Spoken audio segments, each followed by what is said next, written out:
नमस्कार विद्यार्थी मित्रांनो, प्रॅक्टिस सेट 4.2 आपण बघणार आहोत. सिंपल आहे थोडीशी. त्यातला पहिला क्वेश्चन बघणार आहे की using the property a upon b equal to ak upon bk.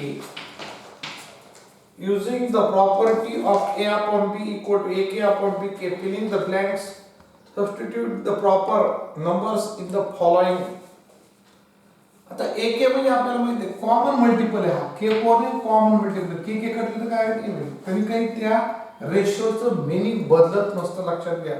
पहिला प्रॉब्लेम बघू त्यातला 5 upon 7 is equal to dash upon 28 equal to 35 upon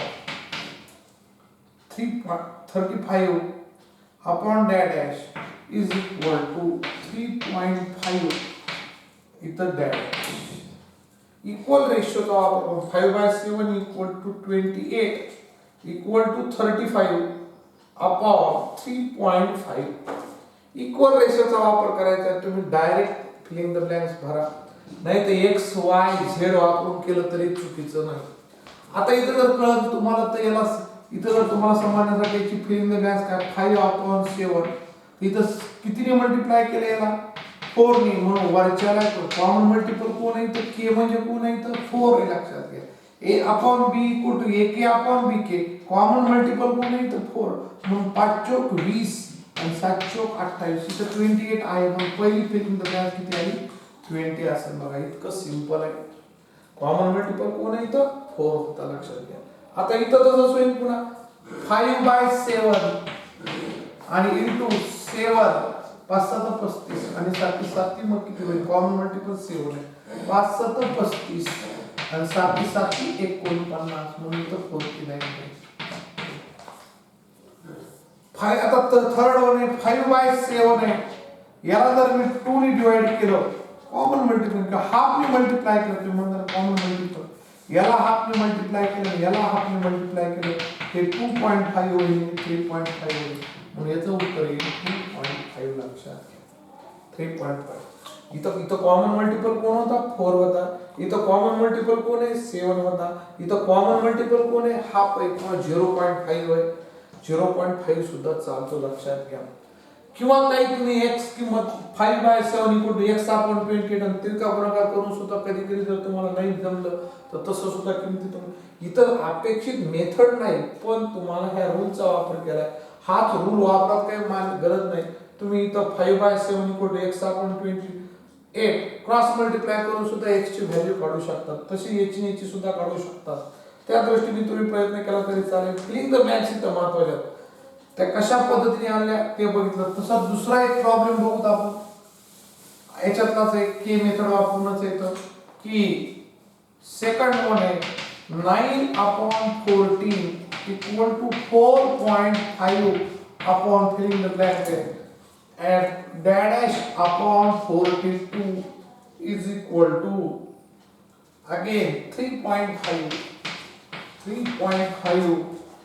dash. बघा आता लक्ष द्या पुन्हा एकदा 9 upon 14 equal to 4.5 upon dash 42 blanks आहे, वर फिलिंग द ब्लँक्स आहे, dash upon 3.5. मग पुन्हा इथं लक्षात आलं असं 9 चे हाफ आहे इथं 9 into हाफ आणि 14 into हाफ केलं तरी चालतंय किंवा 0.5 म्हणजे ते 4.5 आलं म्हणजे इथे किती 7 येईल, लक्षात घ्या. इथं 7 येईल. इथं पहिली फिलिंग द ब्लँक्स. आता 14 त्रिक 42 14 त्रिक कॉमन मल्टिपल बघा 14 त्रिक 42 9 त्रिक 27. ओके.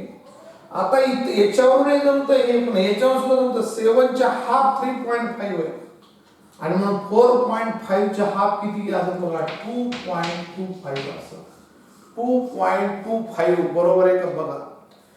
याच्या हाफ 7 च्या हाफ ने मल्टिप्लाय केलं तरी चालते का 0.5 ने मल्टिप्लाय केलं तरी तितकंच येईल की त्याच्यात 2.25 येईल.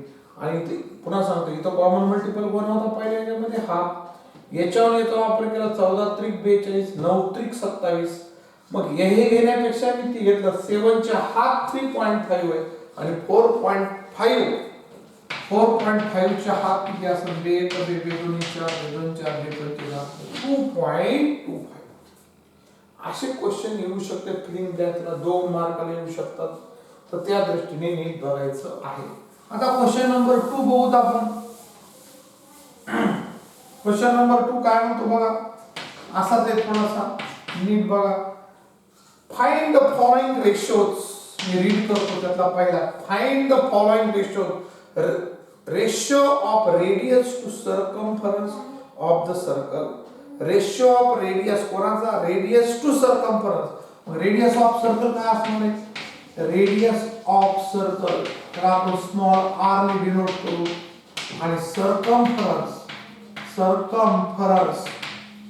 Of circle equal to 2 pi यांचा रेशो घ्यायचा आपला रेशो इक्वल टू काय होईल यांचा ratio equal to r upon 2 pi r कटले 1 अपॉन 2 पाय म्हणजे यांचा रेशो येईल 1:2 पाय 1:2 पाय होईल लक्षात घ्या समजायला radius of circle denoted by r कोणाचा सर्कम्फरन्स म्हणजे परिघाचा आणि याचा रेशो घेतला मग r अपॉन 2 पाय तर 1:2 पाय क्वेश्चन 2 बघू त्यातला the ratio of circumference of circle with radius r to its area इथं नीट लक्षात घ्या सर्कम्फरन्स आणि एरियाचा रेशो जमणार नाही कारण याचं युनिट सेंटीमीटर स्क्वेअर आहे आणि सर्कम्फरन्सचं रेडियस युनिट cm आहे पण इथं आपण त्यांच्या फक्त युनिटचा न विचार करता क्वांटिटी करेक्शन आहे इथं लक्षात घ्या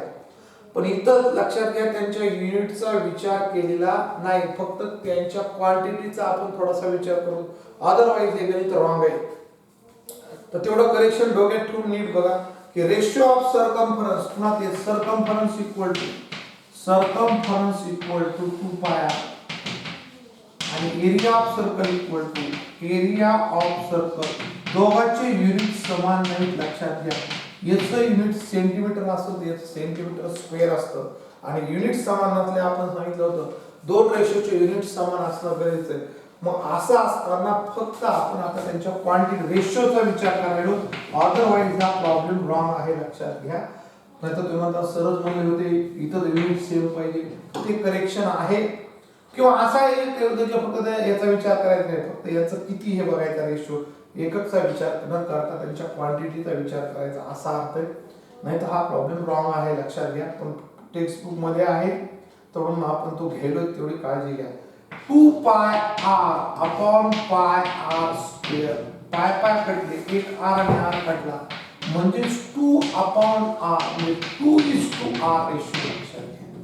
2:r रेशो पुन्हा युनिटचा इथे विचार करू नका थोडंसं करेक्शन आहे नीट लक्षात घ्या सर्कम्फरन्स टू रेडियस राईट त्याच्या क्वांटिटीचा 2:2 कटले 2 जशाल तसं पाय r कटले एक r राहिला 2:r रेशो थर्ड वन बघू ratio of diagonal of square third one काय बघा मी रीड करतो ratio of diagonal of square to side if the length of side is 7 square किती side length of side of square चौरस equal to 7 centimetre आणि diagonal of square येतो square आपल्याला माहिती साइड √2 म्हणजे ते 7√2 होईल लक्षात घ्या सेंटीमीटर इतर दोघांचं युनिट सेम आहे आणि याचा रेशो घेत असताना आता आपल्याला बघायचं की रेशो ऑफ कोणाचा ratio of diagonal of square to it's side त्याच्या साइडशी घ्यायचा आहे आणि मग डायगोनल अपॉन साइड रेशो घ्यायचा लक्षात घ्या तो किती 7√2 अपॉन 7 कटले √2:1 किती रेशो तो √2:1 इतकं सिंपल आहे लक्षात घ्या माहित पाहिजे डायगोनल ऑफ स्क्वेअर का फॉर्म्युला माहित पाहिजे साइड √2 नाही तर तुम्हाला पायथागोरस वापरून तुम्हाला डायगोनल सुद्धा काढता येतो जर फॉर्म्युला माहित नसेल तर तुम्ही डायगोनल वापरून सुद्धा करू शकता ही एक सोय पायथागोरस वापरून कारण की 7 आहे 7 आणि x काढता येईल तुम्हाला. पायथागोरस वापरूनही काढता येईल जर माहित नसेल, पण ज्याला माहित आहे त्याने अशा पद्धतीने करू शकतात. याच्यात अजून एक फोर्थ ते सुद्धा रावच आहे. फक्त पुन्हा युनिट सेम लक्षात घ्यायचा, आपण विचार करायचा नाही युनिटचा, फक्त त्याच्या नंबरचा विचार करू शकतो आपण, एवढी काळजी घ्या. 4 नंबरचा असंच आहे. The length of side of rectangle are 5 and 3.5. Find the ratio of perimeter to area. लक्षात घ्या, रेक्टेंगलची लेंथ किती दिली तिने? Length equal to 5 centimetre, breadth दिली किती? 3.5 सेंटीमीटर. आणि मग पेरिमीटर काय? पेरिमीटर इक्वल टू सूत्र माहिती आहे तुम्हाला, 2 into L plus B, 2 into 5 plus 3.5 equal to 2 into 8.5. आणि मग ते किती होईल? मग 5 गुणिले 10 17 सेंटीमीटर. पेरिमीटर किती झाली? 7. आणि एरियाचं सूत्र माहिती आहे तुम्हाला, area equal to L into B, तो किती येईल? 5 into 3.5. आणि मग तो एरिया येईल 25 2 5 3 15 17.5. लक्षात घ्या 17.5 हा एरिया आला. लक्षात घ्या सेंटीमीटर स्क्वेअर होते. पण आता आपण याचा विचार करायचा नाही, एवढं तिथं लक्षात घ्या, नाही तर अदरवाईज हे गणित रॉंग आहे, कारण की त्यांचं एकक समान नाही. आणि मग रेशो कोणाशी विचारलाय तो सुद्धा नीट बघत जा. Length of side, find the ratio of perimeter to area. Perimeter to area 25 5 15 17. मग ratio equal to perimeter to area. आणि मग तो किती येईल बघा, पेरिमीटर किती? 17 आणि ही किती? 17 अपॉन 0.5. इथं तुम्ही हा दशांश 170 च्या दृष्टीने 175 5 ची भाग घेऊ शकता. 5 3 15 खलायले 2 5 20 करेक्ट. 5 3 15 2 राहिले 5 20. इथं किती? 5 3 15 2 राहिले 5 25. आणि मग रेशो येतो तुमचा किती? 34:35. ओके, हे असे गणित इतर कोण लक्षात घ्या, एककचा विचार करू नका, हे रॉंग आहे. फक्त तिथं लक्षात घ्या, येणारच नाही परीक्षेला, असं चुकीचा प्रॉब्लेम आहे, पण तरी आपण तो घेऊन टाकलाय. इतकं सिंपल क्वेश्चन आहे, ही एक्सरसाइज खूप सोपी आहे. आता क्वेश्चन नंबर 3 बघूत आपण. खरं तर खूप सिंपल क्वेश्चन आहे, ही एक्सरसाइज खूप सिंपल आहे. खऱ्या एक्सरसाइज पुढच्या सुरू व्हायला 4.3 4.5 आणि 4.6 त्या खूप महत्त्वाच्या एक्सरसाइज लक्षात घ्या. क्वेश्चन 3 बघू. Compare the following pairs of ratios. Compare म्हणजे तुलना करा म्हणतो दोन रेशोचा. कंपेअर करायचं, compare the following pairs of ratio. दोन रेशो देतात लहान मोठे, पण √5 3 आणि 3/√3. दोन रेशो √5/3 आणि 3/√7. ह्या दोन रेशोत आपण कितीतरी वेळा केलाय. आणि मग काय करायचं, याचा नेता तिरका गुणाकार करायचा. तुम्ही त्यांची तुलना करत असताना आपण इथे विचार करायचा त्यांचा की √5 into √7 and 3 into 3. आणि मग ते किती होते बघा, √ 35 and किती 3 त्याला तुम्हाला असं लिहिता येईल √35 and 81. √9 म्हणजेच √81 चं स्क्वेअर. आता तुम्हाला कळत असेल 35 ही 81 पेक्षा लहान आहे, म्हणजे त्याचं स्क्वेअर रूट सुद्धा कसं लहान असेल, म्हणजे लेस दॅन होईल. लक्षात घ्या. आणि म्हणून तुम्ही आन्सर द्यायचं √5/3. जी बाजू घेतली लेस दॅन 3/√7. काय केलं मी पुन्हा रिपीट सांगतो. क्रॉस मल्टिप्लाय केलं, √5 into √7 क्रॉस मल्टिप्लाय केलं, 3 into 3 केलं, म्हणजे 9 झालं. 9 लाच मी अर्थ न बदलू देता √81 केलं. आणि मग तुम्हाला आता कोण लहान आहे कोण मोठे सहज कळेल. इथं कळणार नाही लहान आहे का मोठा आहे, कारण आपल्याला त्याच्या व्हॅल्यू माहित नाही. पण 35 हे 81 पेक्षा लहान आहे म्हणजे त्यांचं स्क्वेअर रूट सुद्धा नक्कीच लहान असणार आहे. साधी गोष्ट आहे. जी संख्या लहान आहे त्याचं स्क्वेअर रूट सुद्धा लहानच असतं. आणि म्हणून इकडली बाजू लहान झाली म्हणून हा रेशो लहान आहे कोणातून as 3/√7. ओके, पुढचा असंच आहे बघू. नंबर 2. छोटे छोटे प्रॉब्लेम आहेत सगळे 2-2 मार्काला येऊ शकतात. त्या दृष्टीने बघ. Question number 2. 3/5 त्याच्यातला 5/7, 3/5 आणि दुसरे √63 आणि √125. 3/5 upon 5/7 √63 upon √125. ओके, आणि मग तुम्ही एक तर याला तिकडे घेऊन जा किंवा असं याला सुद्धा तुम्ही बदल करू शकता जर करायचं असेल तर. हे 963 आणि याच मी इथंच दाखवतो आणि इथं √ की 9763 आणि इथे 125 ला लिहिता येईल 25×3=75. म्हणजेच मला याला लिहिता येईल तुम्हाला 3/7 आणि इथं लिहिता येईल मला 5/3 असं मल्टिप्लाय करता येईल. आता दोघांचं कम्पेअर करायला हरकत नाही. 3/5 upon 5/7 3/7 upon 5/3.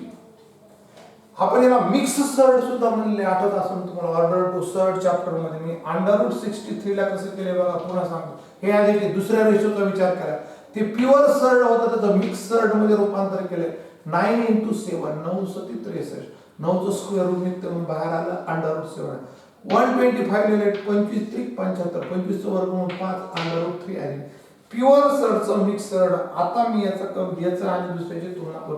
क्रॉस मल्टिप्लाय करा. 3/5 into 5/3 3/5 5/7 63 963 3/7 आणि 125 25/5 असतं. हा 25×3=75 25/5 बरोबर. आणि मग इथं त्याच्यामध्ये आणि मग इथं क्रॉस मल्टिप्लाय करा. इथं पुन्हा सांगतो 25/5 चुकून झालं होतं 3. मग 25चं स्क्वेअर रूट 5 आणि 5 ॲज इट इज होईल. मग तिरका क्रॉस मल्टिप्लाय केला अँड 3/7 into 5/7 आणि मग इथं 5×3=15 आणि याचं स्क्वेअर रूट निघतंय 5×3=15 15×5=75 होतील. लक्षात घ्या कशाने 75 बघा. पुन्हा सांगतो 5×3=15 वर्गमूळात 5 गुणिले वर्गमूळात 5 5 25 होते ना. 25 वर्गमूळ 5 5×3=15 15×5=75 अँड इकडं तर होईल 7 5×3=15 15×7 5 105 होतील. लक्षात घ्या 5×3=15 15×7 आणि मग 75 लिहिलं झालं. आणि म्हणजेच काय उत्तर लिहिता येईल तुम्हाला 3/5 upon 5/7 is less than √63 upon √125. डोक्यात येते का बघा. मी पुन्हा सांगतो, ह्याला प्युअर सर्डचं मिक्स सर्ड मध्ये रूपांतर केलं.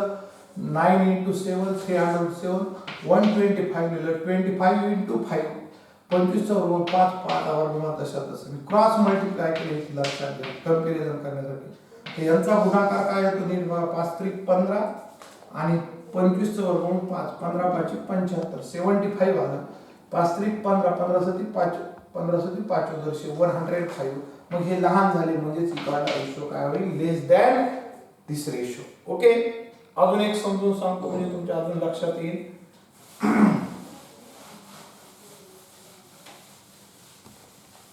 नेक्स्ट वन 5/3 रेशो दिला. First ratio is 5/18 and second ratio is 17/121. तीच पद्धत करा.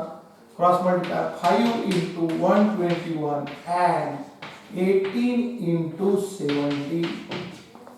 याचा मल्टिप्लिकेशन किती येतं बघा. 5×1=5 5×2=10 5×1=5 605 5×1=5 5×2=10 चालेल 5×6 and याचं किती आहे सांगा.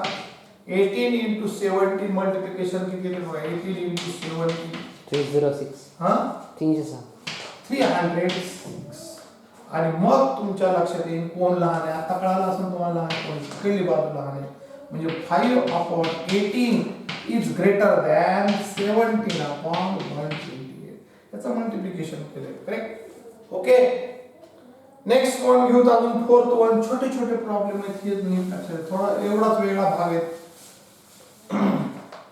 क्वेश्चन नंबर त्याच्यातलाच फोर्थ वन घेऊ आपण की √80 थर्ड चॅप्टर तुम्हाला आठवत सांग √48 कॉमा √45 आणि √27 तुम्ही डायरेक्ट क्रॉस मल्टिप्लाय करू शकतात किंवा याला मिक्सड मध्ये रूपांतर करून तरी चालते एक एक बघू 80/√48 इथं तुम्हाला करता येईल 16/85 आणि 16×3 म्हणजे 16 कटले म्हणजे √5/√3 पहिल्या रेशोला थोडं मी सिम्प्लिफाय केलं करेक्ट आणि दुसऱ्या अँड सेकंड रेशोला सुद्धा सिम्प्लिफाय करून घ्या √45 किंवा तुम्ही इथं क्रॉस मल्टिप्लाय करून सुद्धा समजतंय तुम्हाला लक्षात घ्या काही अडचण नाही आणि √27 9×3 27 9×5 आणि 9×3 27 पुन्हा 9 कटते √5/√3 आता तुमच्या लक्षात दोन्ही रेशो सारखे आहेत म्हणजे दोन्ही रेशो कसे आले पाहिजेत इक्वल रेशो असतील लक्षात घ्या इथे √5/3 आले नाही आणि इथे तेच आले म्हणजेच आपण म्हणू शकतो √80/√48 इज इक्वल टू √45/√27 ओके दोन्ही इक्वल आले तिथं ह्या गोष्टी थोड्या लक्षात घ्या लास्ट एक बघू फिफ्थ नंबरचं बघू ओके थोडं झूम करून हे करत जा नुसतं स्टील करून नको लास्ट वन बघू फिफ्थ डेसिमल मध्ये 9 फिफ्थ नंबरचं बघू आपण डेसिमल मध्ये येते थोडंसं आणि मग इथं तुम्ही जर नीट थोडं क्रॉस मल्टिप्लाय करून सुद्धा जमतंय लक्षात घ्या सरळ क्रॉस मल्टिप्लाय केलं तरी चालतंय जी मोठी संख्या येते ती मोठी करत चला किंवा इथं थोडं जर तुम्ही तुलनात्मक बघितलं 9.2/5.1 यांचा भागाकार 1 पेक्षा जास्त असणार आहे लक्षात घ्या यांचा डिवायडेशन 1 पेक्षा जास्त असणार कारण 9 वरची संख्या मोठी खालची लहान आहे म्हणजे यांचा भागाकार 1 पेक्षा कसा आहे मोठा आहे आणि 3.4 लक्षात येते का बघा इथं ही लहान आणि ही मोठी म्हणजे यांचा भागाकार 1 पेक्षा लहान किती येणार आहे माहिती लेस आहे म्हणजे 1 पेक्षा लहान आहे आणि 1 पेक्षा मोठी संख्या आहे म्हणजेच हा रेशो याच्यापेक्षा मोठा असं लक्षात इतकं सिंपल आहे किंवा तुम्ही याचा मल्टिप्लाय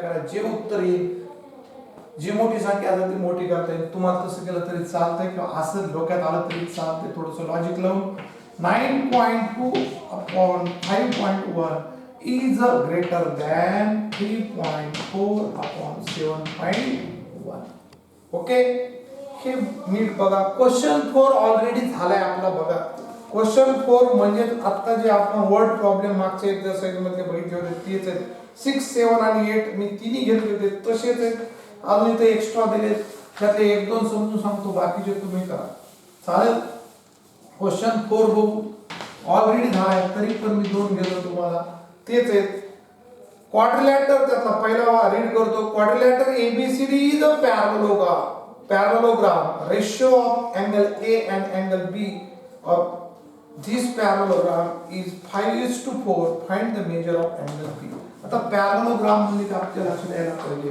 समांतरभुज चौकोन आणि ABCD दिले फिगर नाही काढली तरी चालते काढली आणि A आणि B हे ऍडजसंट अँगल आहेत लक्षात घ्या आणि मग ते कसे ऍडजसंट आहेत आणि ते सप्लिमेंटरी असतात लक्षात घ्या ऍडजसंट अँगल कसे असतात सप्लिमेंटरी ऍडजसंट अँगल हे सप्लिमेंट अपोजिट अँगल इक्वल असतात तुम्हाला पॅरलेलोग्रामची प्रॉपर्टी झालेली आहे त्याचे अपोजिट अँगल कॉन्ग्रुएंट असतात ऍडजसंट मग in figure quadrilateral ABCD is a parallelogram आणि मग मेजर आणि त्याला तुम्हाला काय करायचं नाही अँगल A and B आपल्याला ratio of angle A is to angle B किती दिलाय तुम्हाला 5:4 दिलाय, लक्षात घ्या. आणि म्हणून 5:4 दिलाय. कॉमन मल्टिपल किती मला, common multiple equal to x मानू. मेजर ऑफ अँगल ए किती मानू 5x, मेजर अँगल बी किती मानू 4x. तो रेशो वेगळा, हा रेशो आहे. अँगल ए चं मान किती 5x आणि 4x. But major angle A plus major angle B equal to 180 degree. कंसात लिहा ऍडजसंट अँगल. कंसात काय घालायचं, ऍडजसंट अँगल. ऍडजसंट अँगल्स कसे असतात, पॅरलोग्रामचे सप्लिमेंटरी असतात. ही प्रॉपर्टी माहित असणं गरजेचं आहे. तेव्हा तुम्ही वाक्य टाकलं तरी चालतं की adjacent angles of parallelogram are supplementary. किंवा a प्लस b 180. मग a चं मान म्हणजे 5x plus 4x equal to 180, 9x equal to 180, x equal to 180 upon 9, x equal to 20. आणि तुम्हाला कोणाचं मान विचारलं होतं, major angle b. Therefore major angle a काढला तरी चालतो. a किती आहे 5x आहे. 5 into 20 equal to 100 डिग्री. आणि major angle b equal to 4 into 20. बघा दोन्हीची ऍडिशन किती येतं 180 येतं नाही, सप्लिमेंटरी. ओके, हे झालेले आहे ऑलरेडी, लक्षात घ्या. क्वेश्चन 2 असाच आहे, आपण बघू. ओके, ऑलरेडी झाले की तुम्ही करायला हरकत नाही. मी रिपीट, सहज सोपे सिंपल प्रॉब्लेम आहे. Question 2, ratio of present age of Albert and Salim is 5:9. 5 years hence ratio of their ages will be 3:5. find their present age. मग रेशियो पहिलं वाक्य जशाला लिहून टाका त्यातलं. नंबर क्वेश्चन 4 मधलं सेकंड प्रॉब्लेम आहे की पहिलं वाक्य जशाला ratio of present ages of